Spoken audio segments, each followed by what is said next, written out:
peut falloir toujours reconnaissant. Mais ce que malgré la reconnaissance a fallu, nous avons l'inara fallu. Mais Vérambo, Bison tout le monde en Mboko yo. Effort n'est fallu à ça là pour approcher Vérambo. Humilité. Avec un praise. Na kotinda Vérambo zotinda malgré ba galon na ya de kimi ba tout na musique à Congo. Mais na suka azomona mutango papa ya yo pesa mutema azolinga ete osandeni. Papa za papa na oso azolinga bolamu na yo. Ata papa aboti, soit papa aboti, soit azolinga bolamu note azali sou papa na ote fo bomaye. Ah bon? Oui, fo bomaye.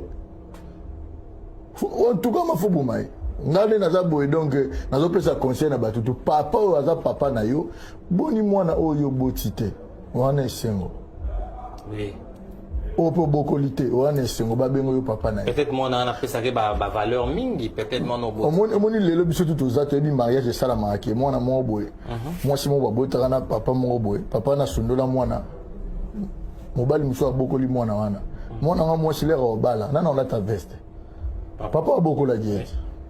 Fierté dans la papa beaucoup. Donc ça dit papa beaucoup là que papa a l'inga qui est acceptabilité, adoption, adopter. So yo mwana na yo malgré tout ça là, yo za raconter pour nous gars yo faut les gars. Yo les gars pendant que yo za de longi onuna.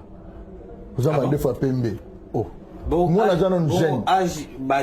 Mais la musique est dans la critère. Mais est-ce que fallait yo éviter que Vérambo cérémonie na musique à chaka chobata na fakata. Lumière à Bendo Binissa. Au monde qui tendance quartier latin, vous comprenez? Mais les lots, au monde qui c'est le temps qui évolue. Babundaranata, écoute, azana grâce, problème en grâce, à tirer les légendes et le seul l'État gouvernement paie sa passeport. Étant que passeport diplomatique, étant que diplomate, ambassadeur diplomatique, ambassadeur culturel plutôt. Tu vois? Donc c'est-à-dire, vivre en Ramouana, tout ça na grâce ouana. Ça suffit pas, honneur tout. Pour boti moi na moi le baraté. Pour ça na moi na le roi Séléo. Pour tout taquer Marambo Séléo, est-ce qu'aujourd'hui on peut pas dire que Koffi Olomide considère Fally Ipupa comme un adversaire? Le gars y a tiki non musique, te Fally a ça musique, au monde a Fally au pela. Yen di étoile na yezo za étouffé. Est-ce que Fally Koffi azala na ba kanda na te peut-être au boulé ka yefa ka briller la fort. So moni bata Koffi bazo finga Fally bana na ba lande kidoka banini. Ba ba lo ba ki parate ten so Koffi pe ki singa vendre na quartier la tête. Donc suspension bando sala mara pour nanga. Pendant que ndo finga te. So le lo bana na ba finga Fally. Au mona que rien à voir hein. OK. Interdiction Koffi déjà muto le kana kombo na yo. Azo finga batu na sali ça azo prétendre que za mutu na finga ka mwana no bota sans punir et ça la bonne. Donc ça dit que ba punition na ndozo ba déjà jalousie au monde qui na démontré que déjà jalousie pour je suis l'homme le plus suspendu mais sans go finga batu o go finga le lofa pour le lofa là za batu quartier tout ba boya ra Fally to sala yo bo sala yo oui so bo sala yo bo sa be mutu mususu so bo sala en fait c'est l'étoile de Fally qui est brûlée. Qui a brûlé, on a sens. Donc ça dit, fallait c'était une étoile. Tala, sur les mission, on Kembate Nandoule. Bienvenue dans Libre à commentaire. J'espère que vous allez bien. Si vous êtes bien par la grâce de Dieu, est tout puissant. La comparaison n'est pas à raison. À travers cette vidéo, on a repéré ça point de vue parce que nous sommes dans Libre. Comment dire? On appelle ça point de vue concernant à dire il y a merveille Rambo et pas il y a Koffi Olomide et Fally Ipupa. Vraiment je dirais une chose. Dire déjà que Koffi Olomide et Fally Ipupa c'est du mensonge. Dire déjà que Koffi Olomide et Fally Ipupa c'est du mensonge. Faut voir eloko oyo. Peu importe ma bé à Koffi Olomide, peu importe buzoba à Koffi Olomide, Fally Ipupa qui vient à l'Imaraï. Fally Ipupa qui vient à l'Imaraï. Qui que soit ma bé, qui que soit buzoba au bino bolobaka voilà. Fally qui vient à l'Imaraï. Il faut retenir aussi que ce qu'il fallait pour pas comment on a commis les lots, c'est grâce à Koffi Olomide. Parce que ce Koffi Olomide a joué qui fallait pour la quartier à tête, à comment on a commis les lots. Ils sont destinés. Voilà. Ils sont destinés. Faut voir les lots, voilà. Ce qui Koffi Olomide aura fallu pour battre la quartier latin, fallait pour pas à comment on a commis les lots. Mais une chose, il faut te retenir ces amis. Peu importe, niveau fallait pour pas commis en haut.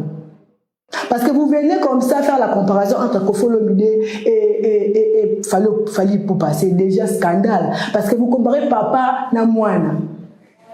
Papa a ma coloté, voilà, vous venez à la télé, faire déjà la comparaison entre Kofolo Midi et ça danger. Parce que peu importe niveau, fallait pour comme Malango. Bah niveau tout, oh, elle mara, fallait pour pas comme Malango. A retirer la kosala, oh, Kofolo Midi à salaire monté. Non, on va ça la comparaison, oh, Kofolo Midi, fallait aller qui Kofolo Midi. Est-ce que vous savez que bah époque, oh, Kofolo Midi à salaire bah succès, réseaux sociaux à la raté. Faut me rappeler au Kovanako. Faut pas faire la comparaison, mais faut tout ça la comparaison. Tant qu'on fait le milieu de la succès dans Boga Oyo, réseaux sociaux à la raté. Preuve en est-il là, na ba boîte, na ba nzembo, rumba, tchatu, ya kofolo milieu betaka. Il faut arrêter des fois, pour ça la comparaison. Ya kofolo milieu fallait poupa. Parce que kofolo milieu il n'aura fallu poupa. Parce que Aza fils, oh lelo, alors ça la fierté, ya quartier latin. C'est Fali Poupa. Ce qu'on dit qu'il faut la bébé naïe. Qu'il faut qu'il Fali Poupa l'ignorer. Pour Fali Poupa comme le c'est grâce à Kofolo Midi. Et puis il y a une chose encore. À merveille rambo football bango qui sont réellement l'ignorer Fali Poupa. Boyeba qui a la ba tournée, a la ba concert belé. So boye il faut boyaka couper sa kolobela artiste na bino hein bon c'est la promotion à la concert au besoin nango les jours à venir le de venir faire la comparaison ils ont un sens moralité OK ko fa bina la ligne fallait pas bien ligne naé ko Kofolo Midi. Voilà, je suis arrivé à la fin, je dis un grand merci à toute l'équipe technique qui était là et quant à vous chers abonnés, abonnez-vous, likez, commentez, surtout partagez cette vidéo pour rien rater. À la prochaine.